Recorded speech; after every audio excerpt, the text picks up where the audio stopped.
আপনার নাম বলুন। বৃহস্পতি সরদার। বৃহস্পতি সর্দার। বয়স কত? 50। আপনার কষ্টটা কি বলুন? আমার শরীরে যা কষ্ট, অনেক তাড়াতাড়ি প্রচুর বলুন। কষ্ট, প্রচুর কষ্ট বলুন। প্রচুর কষ্ট। মানে ওই কাশি হয়, যন্ত্রণা করে, হ্যাঁ। তারপরে ঘুম হয় না, পায়খানা পরিষ্কার হয় না, খিদে হয় না, হ্যাঁ। একবেলা খেলে আর একবার খেতে ইচ্ছা করে না। হ্যাঁ। তারপরে মানে যন্ত্রণায় তো ঘুমোতে পারি না। জোরে বলুন। আর কত জোরে বলবো? ঠিক আছে বলুন। তারপরে হাত পা খেয়াল ধরে। হাত পা কোন হাত? ওই দুটো হাত সব কোনো দুটো জিনিস হাত? হাতে করে ধরলে কোনো মানে কি হয়? শিরাগুলো তখন খেয়াল ধরে, শিরা দেখা যায় তখন। আচ্ছা। আঁশ লাগে। আর টাঁস লাগে? আর কি হয়? আর এই না বললাম তো, মানে ভোরবেলা কাশি, রাতবেলা কাশি হয়।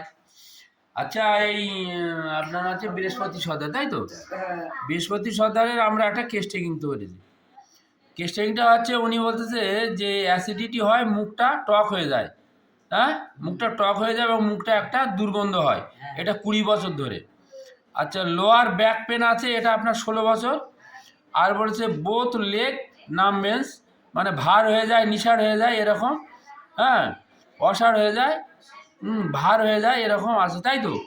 সহজে ঠান্ডা লাগে আপনার, তাই তো? আচ্ছা, এবার কাশিও হয়। আচ্ছা, ব্যথা বেদনা ডান দিকে বেশি হয়, তাই তো? আর ধর্মকর্ম বিষয় আছে।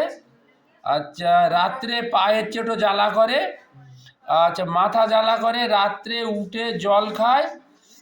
আচ্ছা, মানে কোনো খারাপ দুর্ঘটনার খবর শুনলে, আপনার কোনো আত্মীয় স্বজনের খারাপ কথা শুনলে আপনার বুক ধড়ফড় করে। কষ্টটা দিনের বেলায় বেশি হয়। আগে আপনি কাজ কাম করতেন খুব তাড়াতাড়ি, তাই তো? আর আর গায়ে এখানে ওখানে আপনার কতগুলো ঘুটো টুটো আছে, তাই তো? কোথায় আছে গো? কোথায়? এই গলায় এখানে একটা ছিল, হ্যাঁ, গলায় একটা ছিল, আছে, মিলে গেছে মানে তোমার কাছে ধরে খেয়ে খেয়ে। তাই? আচ্ছা, ঠিক আছে। পায়েরটা আছে। পায়ে একটু আলো। ও আচ্ছা, ঠিক আছে।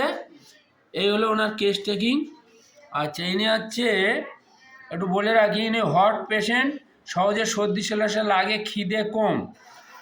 আচ্ছা, ড্রাই টাং আছে, উনি মিষ্টি খেতে পছন্দ করে, লবণ খেতে, টক খেতে, ডিম খেতে পছন্দ করে। আচ্ছা, দুধ খেলে পেটের সমস্যা হয়। আচ্ছা, পায়খানা 1 থেকে 2 টাইম হয়, অফেন্সিভ হয়, ইউরিন নট কন্ট্রোল। আচ্ছা, ঘাম হয়, ঘামে বালিশ ভিজে যায়, ঘামে গন্ধ আছে, স্লিপ লেস আছে, ড্রিমি কিছু নেই, ফেয়ারে কিছু নেই, মাইন্ড ইরিটেবল আছে, বোঝালি বোঝে, মেমোরি উইক আছে।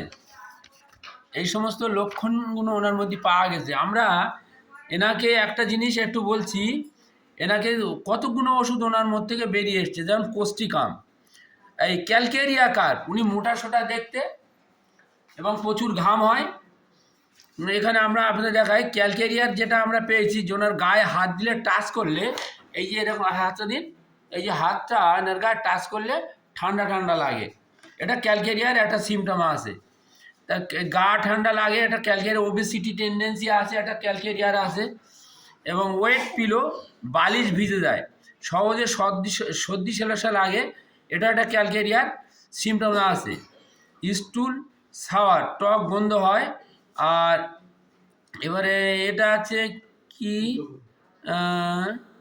হ্যাঁ, মাউথ, মুখটা টক টক হয়ে থাকে, মেমোরি উইক আছে, এবং গরম গরম খাদ্য পছন্দ করে, টক পছন্দ করে। আচ্ছা, মিষ্টি পছন্দ করে, ডিম পছন্দ করে, দুধ সহ্য হয় না। এটা ক্যালকেরিয়ার একটা সিমটমস ওনার মধ্যে পাওয়া গেছে। আর একটা মেডো সিমটমস পাওয়া গেছে, সেটা হলো কি, ওনার বার্নিং সেন্সেশন আছে, রাত্রে উঠে জল খায়, আচ্ছা, দিনে অ্যাগ্রাভেশন আছে, এবং উনি কাজ কাম আগে খুব তাড়াতাড়ি করতো, মেমোরি উইক আছে, এবং একটা একনি আছে। একনি বলতে যেখানে ওখানে একটা সাইকোসিসের একটা সিমটমস। এটা আমরা মেডোর কিছুটা লক্ষণ ওনার মধ্যে পাচ্ছি। আবার একটা লক্ষণ পাচ্ছি, এটা কোস্টিকামের, যেমন হাত পা নিশার হয়ে যাওয়া, হেভিনেস, ভার হয়ে যাওয়া, এখানে ওখানে গায়ে মানে আপনার আঁচিল আছে, ইউরিন নট কন্ট্রোল, স্টুল স্লিপলেট, আর স্টুল নট ক্লিয়ার, এই সমস্তর উপরে আমরা কোস্টিকামেরও কিছু সিমটমস পাচ্ছি। আবার কিছুটা সালফারেরও সিমটম পাচ্ছি, যেমন হাতে পার বার্নিং আছে, আচ্ছা রিলিজিয়াস আছে, পায়ের চেটো বার্নিং আছে এবং ঠান্ডাতে উপশম হয়, তাই তো? এই সমস্ত সিমটম নির্ভর করে আমরা ওনাকে কি ওষুধ দেবো। এখন ক্যালকেরিয়া কার্ভ এসছে, মেডো এসছে, কোস্টিকাম এসছে, সালফার এসছে, এই সমস্ত বিষয়ের ওপরে এনার যে এটা এসছে যে আমরা কি দিতে পারি। আমরা এখন একটা ঠিক করেছি যে ওনাকে প্রথমে সাইকোসিসের একটা টেন্ডেন্সি যেহেতু আছে, তাহলে মেডো খাইয়ে ওনাকে কোস্টিকাম খাওয়াবো। মেডোটা প্রথমে খাইয়ে কোস্টিকাম দিয়ে ওনাকে শেষ করব। এটাই আপনাদের কাছে তুলে ধরার চেষ্টা করছি। আপনারা বুঝতে পারলেন, যিনি ক্যালকেরিয়ার মতো বডি আছে, ক্যালকেরিয়ার একটা ফিগার আমরা পেয়েছি, মেডোর একটা পেয়েছি, কোস্টিকামেরও কিছু সিমটমস পেয়েছি, সালফারেরও কিছু পেয়েছি। তাহলে মোটামুটি এখন আমরা একটা ঠিক করেছি যে মেডোরিনাম দেবো, মেডোরিনাম খাইয়ে কোস্টিকাম দিয়ে শেষ করবো, তারপর দেখা যাক কী হয়। পরবর্তীকালে যেটা হবে আপনাদেরকে ভিডিও অবশ্যই জানাবো।